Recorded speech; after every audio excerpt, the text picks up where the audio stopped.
অবরোধ কর্মসূচি পালিত হয়েছে জনাব মিজান চেয়ারম্যান এবং শফিক রহমানের দুলালের নেতৃত্বে এবং নির্দেশে।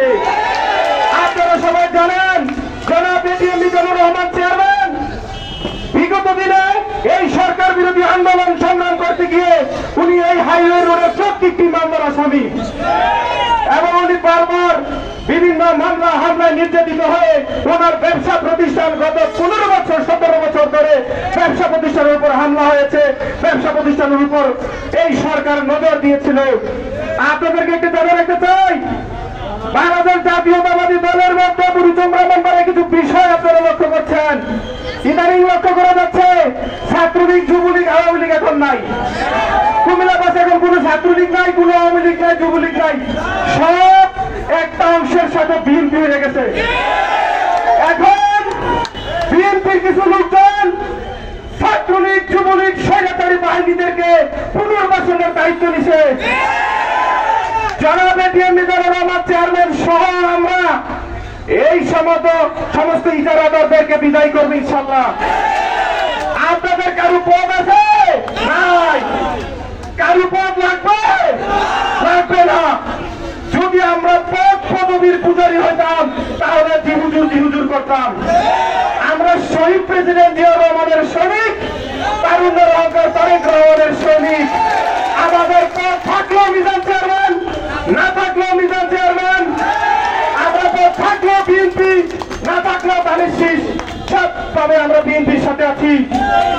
আমরা আগামী দিনে এমন একটি সংসদ চাই যেই সংসদে কুমিল্লা 5 নির্বাচন এলাকা থেকে বক্তব্য রাখবেন আমাদের প্রিয় নেতা জনাব এটিএম মিজানুর রহমান চেয়ারম্যান।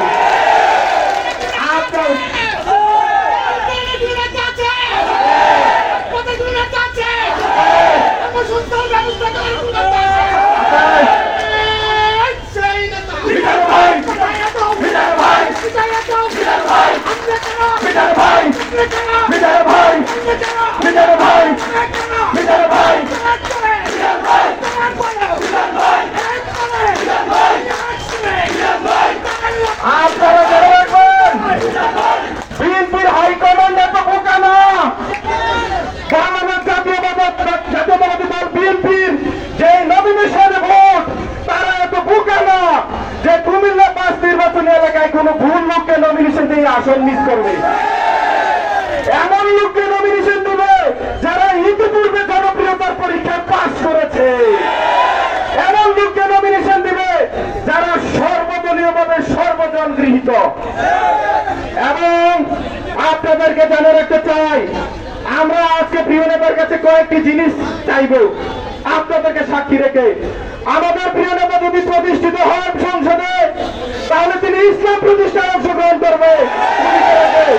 এদেশের আলেম ওলামা, এদেশের কওমি এবং বিভিন্ন ইসলামিক সংগঠন উপর যে অবিচার হয়েছে সেই সমস্ত অন্যায়ের বিচারের দাবিতে তিনি সংসদে কথা বলবেন।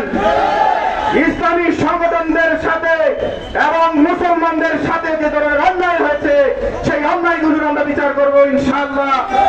সেই আশাবাদ ব্যক্ত করে আমি আমার সংক্ষিপ্ত বক্তব্য এখানে শেষ করলাম। খোদা হাফেজ। বাংলাদেশ জিন্দাবাদ, বাংলাদেশ জাতীয়তাবাদী দল জিন্দাবাদ, তারুণ্যের অহংকার আগামী দিনের রাষ্ট্র জিন্দাবাদ। সবাইকে ধন্যবাদ।